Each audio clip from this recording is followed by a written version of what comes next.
Olá, amados. Vamos dar início aí à nossa reflexão. Carta aos Romanos. Eu vou ler aqui o capítulo 1, apenas o versículo 1. Tá? Nós vamos extrair algumas verdades importantes deste versículo, que diz assim: Paulo, servo de Jesus Cristo, chamado para ser apóstolo, separado para o evangelho de Deus.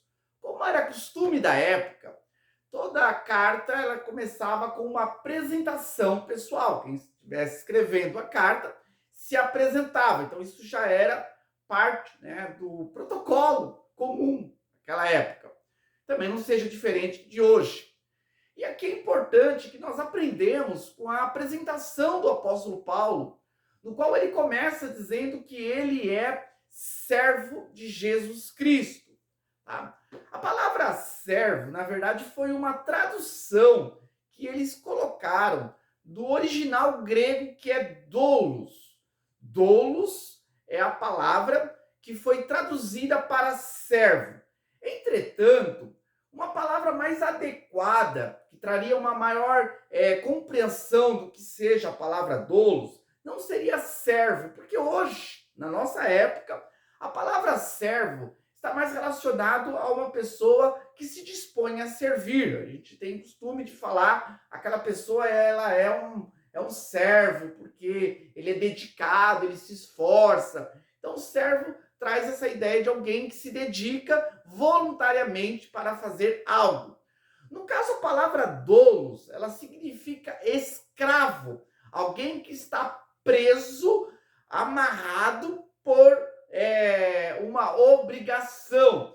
Então, nesse caso, Paulo, quando ele fala, é impactante. Quando ele se apresenta, ele se coloca como escravo, aquele que foi comprado, aquele que foi agora aprisionado, amarrado para estar fazendo aquilo que o Senhor Jesus Cristo havia determinado. Claro que isso gera um certo desconforto, porque nós estamos habituados a um pensamento de liberdade, que nós somos livres e que nós escolhemos voluntariamente servir ou não servir a Deus. Entretanto, isso não é a verdade das Escrituras, a verdade do Evangelho.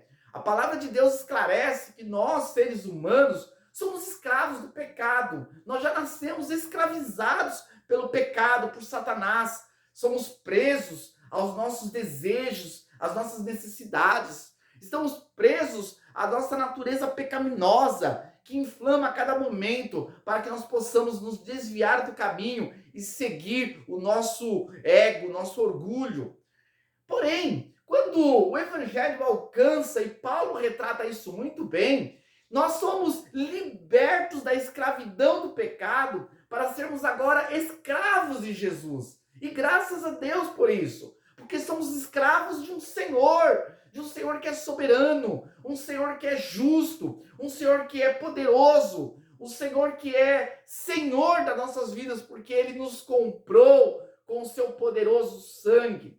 Quando nós entendemos que o Evangelho está relacionado a uma escravidão a Cristo, nós podemos entender que nós temos um comportamento diferente na nossa caminhada. Então, Paulo entendia muito bem isso. Então, quando ele se apresenta, ele já inicia dizendo que ele é escravo de Jesus, escravo do Senhor.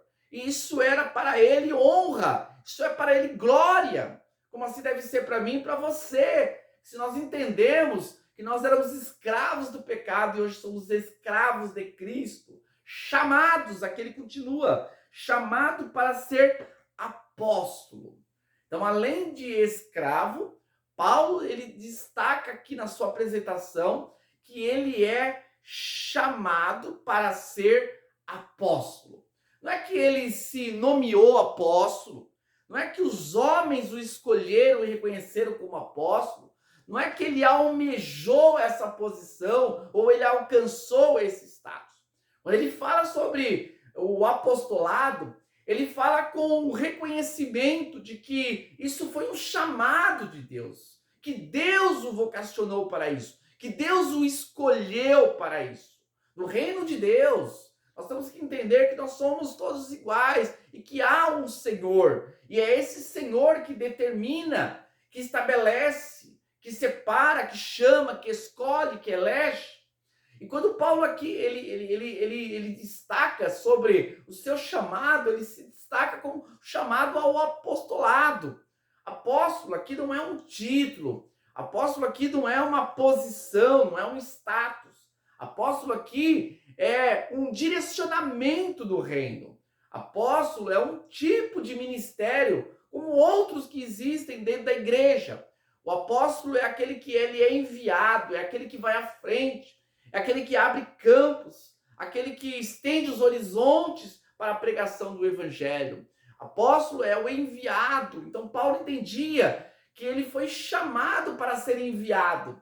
Ele foi chamado para avançar. Ele foi chamado para levar à frente a pregação do evangelho. Isso não quer dizer que todos teremos o mesmo chamado.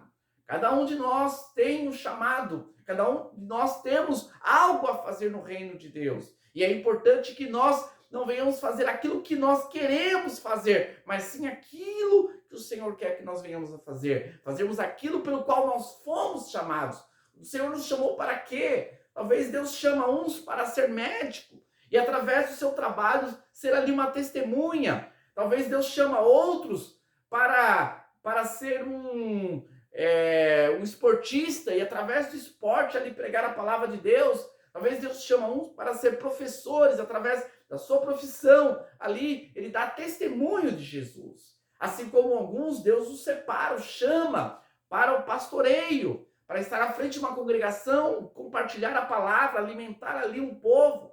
Assim como Deus chama uns para serem doutores, aqueles que vão ensinar, que vão instruir, que têm a ciência da palavra e que vão se desgastar, vão se dedicar a ensinar, a estudar e compartilhar com profundidade para a edificação do corpo de Cristo.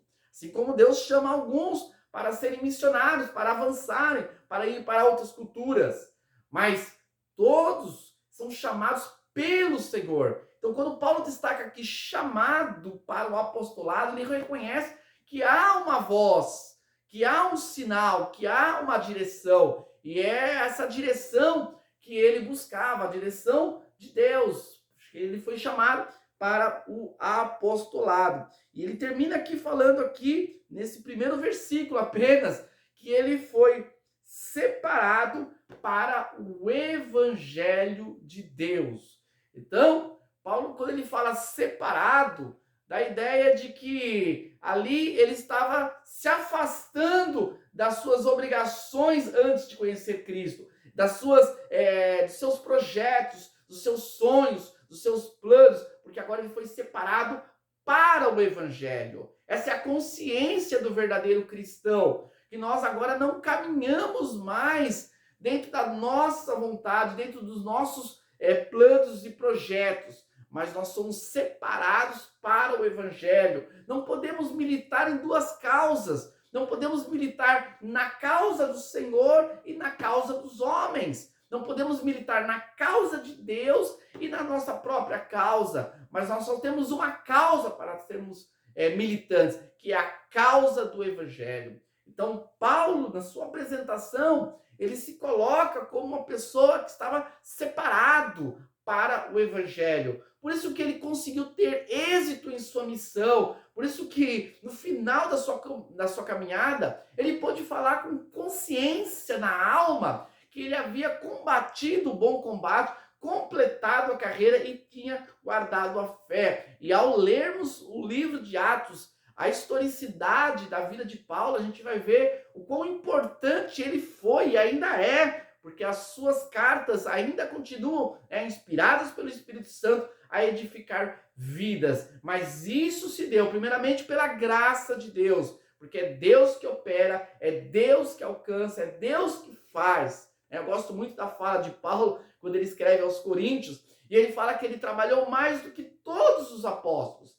Depois ele conclui: eu não, mas a graça de Deus que havia sido operado em mim. Então, através da graça de Deus, Deus operou grandemente na vida do apóstolo Paulo. Entretanto, ele teve ali uma dedicação, ele se entregou, ele se separou, ele foi separado para esta obra. E isso é importante. Nós não podemos querer caminhar em várias direções, mas devemos caminhar na direção que Deus tem para as nossas vidas. Sermos separados pelo Evangelho, nós possamos caminhar na direção do Evangelho, cumprindo o chamado